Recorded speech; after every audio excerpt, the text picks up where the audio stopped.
Эрхэм монголчуудаа улсын их хурлын дарга эрхэм гишүүдээ миний бие Жанжин Сүхбаатарын талбайд иргэдтэйгээ хамт жагсч улс төр уул уурхай шүүх хууль хяналтын байгууллагыг бүхэлдэнд барьцаалсан манан бүлэглэлд үгүй гэж хэлж авилгад барьцаалагдсан 30 жилийг зэгцэлж шударгаас тогтсон шинэ 30 жилийг эхлүүлэхийн төлөө ордон дотор хүч мөхсдүүл олон нийтийн дэмжлэг авч тууштай тэмцэхээ илэрхийлж байсан билээ.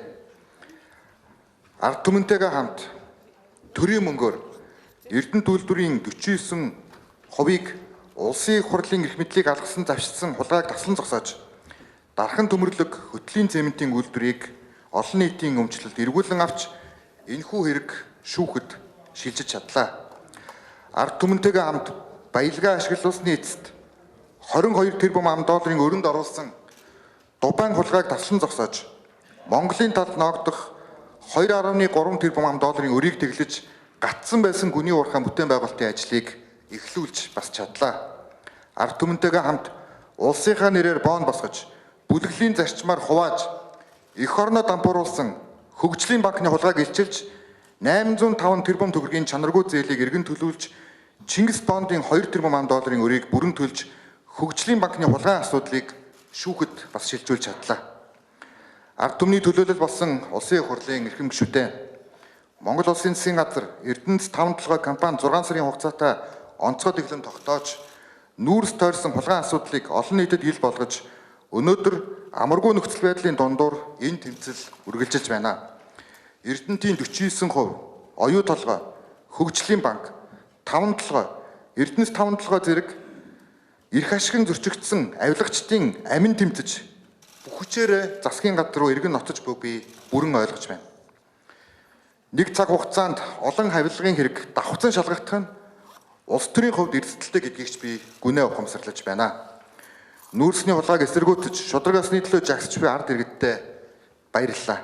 Хэрвээ энэ тэмцэл байгаагүй бол бид ордон дотор хүч мөхсдөх байсныг бас нуухгүй. Яагаад гэвэл Монголын экспортын 93%-ийг уул уурхай бүтээгдэхүүн тэр дундаа нүүрсдээс бүрдүүлдэг бол 5 толгойн ордон нүүрсний нийт экспортын 50%-ийг дангаараа бүрдүүлдэг Монголын нийт ард түмний баялаг юм а. Тийм ч учраас уул уурхай тэр дундаа нүүрс тойрсон далд эдийн засаг тэдний төлөөллийг хангасан улс төр бизнес хууль хяналтын байгууллагын сүлжээ ам бөхтөө өнгөрсөн 30 жил оршин тогтнож байна. Энийг л би нам дамнсан манан бүлэглэл гэж томьёосоор ирсэн. Зэсийн луврыг шалгах их хурлын гишүүдийн саналтаа би бас санал нэг байгаа. Нүүрс болон зэсийн судсыг авилгаас бүрэн чөлөөлөхгүйгээр Монгол улс хөгжил дэвшлийн тухай иргэдийн баян ядуугийн ялгаа хэд гүнзгийрсэн орлогын тэгш бус байдлыг арилгах тухай ард түмний сонголт мөнгнөөс ангид байж шудраг төр засаг байгуулах тухай үндсэн хуулиндаа тунхагласан хүмүүнлэг иргэний арчсан нийгмийг цогцлох тухай ойлголт байх ямар ч боломжгүй нь гашуун бөгөөд бодит үнэм билээ.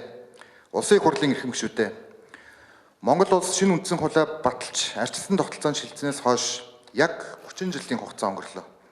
Арчлын 30 жилийн заагт дэлхийн тахныг хүндрүүлсэн цар тахал дайн зэрэг томоохон сорилттой та бид хамтдаа нүүр туллаа. Нэг үгээр хэлбэл бид нар асуудлыг агуулгын хувьд харах зайлшгүй шаардлагатай нүүр тулж байна. Хэлбэр аливаа асуудлыг аргацаасан гал унтраах байдлаар цаашд явах боломж улам бүр хомсдож байна. Монгол улс тусгаар тогтнол, бүрэн эрхт байдал, арчилсан парламентын засаглаа хамгаалж шинэ 30 жилийг эхлүүлэхийн тулд дараах 3 эрх зүйн суурь өөрчлөлтийг их хурлтай засгийн газар хамтарч хийх шаардлагатай байна гэж үзэж байна. 1. Орлогын тэгш бас байдлыг арилгах. Монгол улсын эдийн засаг 1992 оноос хойш 17 дахин тэлсэн ч иргэдийн амьдралын чанарт дөрвтэй өөрчлөлт гарсангүй. Нэг үгээр хэлбэл Монгол улсын баялаг хэсэг бүлэг хэдхэн хүний гарт шудраг бусаар төвлөрч уул уурхай баялаг иргэдийн амьдралд бодит орлого болж чадсангүй. Засгийн газрын уул уурхай далд эдийн засгийг ил болгохын төлөөх тэмцэлж үүнтэй холбоотой юм а. Миний би өнгөрсөн 7 дугаар сард авилгалтай тэмцэнэ гэдэг бол бид өөрсдөө мөн намынхаа журмын нөхдөд ч тэмцэх үг гэж хэлж байсныг санаж байгаа үзье. Авилгалтай тэмцэхэд намын харьяалал огт хамаагүй. Авилгал бол Монголын төрд боломжлсон хор тавдар юм. хор тавдрыг мэс заслын аргаар өвдөлтөг жимжлэхгүй бол архагшин буглаж эцсийн шатандаа орж арчилсан Монгол төрийн амин төрх аюултай. Хэдийгээр хувь хүний хувьд олон дайсантай болж байгаа ч ард түмний ирээдүйн боломжийг боомлсон авилгын гинжийг таслахын төлөө зүтгэх нь Монгол улсын ерөнхий сайдын журам дүүрэг юм а. Авилгад арилаагүй цагт орлогын тэгш бос байдал бүрэн арилахгүй. Орлогын тэгш бос байдал арилаагүй цагт Монголын ардчлал доглон байсаар байх болно. Энэ агуулгаараа уул уурхайн биржийн хууль, төрийн өмч үйлдвэрийн газруудыг олон нийтийн эзэмшил шилжүүлэх багц хууль, баялагын сангийн тухай хууль, хуримтлалын нэгдсэн сангийн тухай хууль зэргийг Монгол улсын засгийн газраас ойрын өдрүүдэд улсын их хурлд өргөн барьж хилцүүлэх болно. Хоёрдугаарт иргэний төлөөлөх эрхийг хангах тухай. Монгол улс бол парламентын засаглалтай арчсан улс билээ. Парламентын суурь үндэс нь нийт ард түмнийг төлөөлсөн бага ард түмэн байх төлөөллийн зарчим юм а. Харамсалтай нь орлогын тэгш бус байдал тогтолцооны гажуудлаас улбаалж парламентыг иргэний төлөөллийн байгууллага гэхээс илүүтэйгээр дарга ангийн төлөөллийн мөнгөтэй хүмүүсийн байгууллага гэж ойлгодог болсоор удлаа. Энгийн иргэн хоёр том намын гишүүнчлэгүй иргэний сонирхлын төлөөллүүд, багш, эмч, инженер техникийн ажилтнууд, сэхэтнүүд, малчин тариаланчид, оюутан залуучууд, ахмад дунд үеийнхэн, хөгжлийн бэрхшээлтэй иргэд үйлдвэрчний эвлэл болон ажилчдын төлөөлөл, нийгмийн цөөнхийн төлөөлөл парламентд сонгогдох нь өдрийн од мэд ховор байсныг өнгөрсөн 30 жилийн статистик түүх хангалттай нотлоно. Ардчлал бол эрх мэдэл, эд хөрөнгө, хэд цөөнхөд төвлөрснийг эсэргүүцэж гарч ирсэн засаглалын хэлбэр билээ. Энэ утгаараа парламентын ардчлал бол төр эрхэн хоёрыг холбосон төлөөлийн төв байгууллага бүрэн төлөөлөх ёс зүйн өндөрлөгийн тухай ойлголт билээ. Тийм ч учраас сонгодог парламентын засаглалыг төгөлдржүүлэх зорилгоор үндэсний их зөвшөлтсөлийн ажлын хэсэг байгуулж иргэний төлөөлөх эрх, иргэний хяналт тавих эрхийг өргөдгөх эрх зүйн цог шинжилгээг улсын их хурлын эрхэм гишүүд, улс төрийн нийт намууд, иргэний нийгмийн байгууллагууд ард нийтдээ уриалж байна. 3. Хариуцлагын тогтолцоог чангатгах. Монгол улсын эрүүгийн тогтолцоо бол ард иргэдэд хатуу, авилагчдад зөөлөн байна гэж олон нийт шүүмжилж байна. Дуйланд хэрэгүүд шүүхийн шатанд замхарч, шүүхээр эцэслэн шийдэгдсэн хэрэгүүд гадны өмгөөллийн компаниудаар задарч, тэр бумаар хулгайлсан ловирчид хэлбэржүүлсэн зарчмаар ял завшиж, гавья байгуулсан мэт олон нийтийн сүлжээнд таавараар тарвалдж байгаа нь ард түмэн хилэгнэн уурсаж байна. 13-нд алтан бөгчтэй хууль сахиулагчдыг шударгаас тогтооно гэдэгт олон нийт эргэлдэж байна. Зайсангийн амнаас санзайн цуслан хүртэл G класс хөлөглөж тансаг хаусанд амьдэрсэн төрийн алан хаагчдыг орлогоо нотлохыг мөн олон нийт шаардж байна.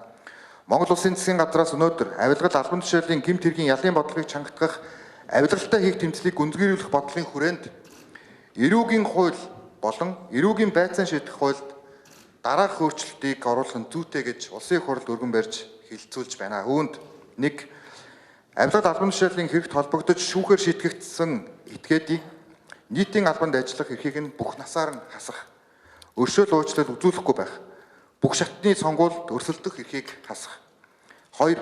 Албан тушаалаа уруулан ашиглаж авилгалын замаар олсон хөрөнгө орлогыг гэмт хэргийн хөөн хэлцэх хугацаа дууссан эсгээс үл хамааран хурааж улсын орлого болгох.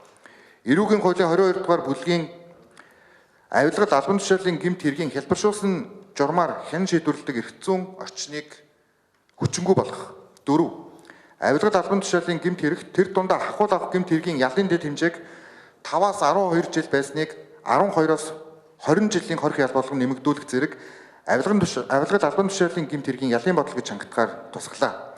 Улсын их хурлын эрхэм гишүүдээ энэхүү хуулийн төсөл тусгагдсан өөрчлөлтүүд магадгүй давс мэд шорог сонсогдож магадгүй. Гэвч аалз мэд бүрхсэн авилгын торыг бид аргадан учирлаж тастаж хариуцлагатай засаглалыг бүрдүүлж чадахгүй. Монгол улсын ерөнхий сайдын хувьд хавилгалтай хийх энэхүү тэмцлээс алхам чухрахгүй гэдгээ би өнөөдөр дахин хатуу мэдэгдэв. Монгол улсын засгийн газраас өргөн барьж буй эрүүгийн болон эрүүгийн байцаан шийтгэх хуулийн нэмэлт өөрчлөлтийн төслийг хилцэн баталж өгнө гэдэгт итгэлтэй байна. Мөнх төмрийн хүчинд ор Монгол төрд шудраг ёс ялан мандах болтугай. За одоо төслийн талаар хууль зүйн байнгын орны санал дүгнэлтийг улсын их хурлын гишүүн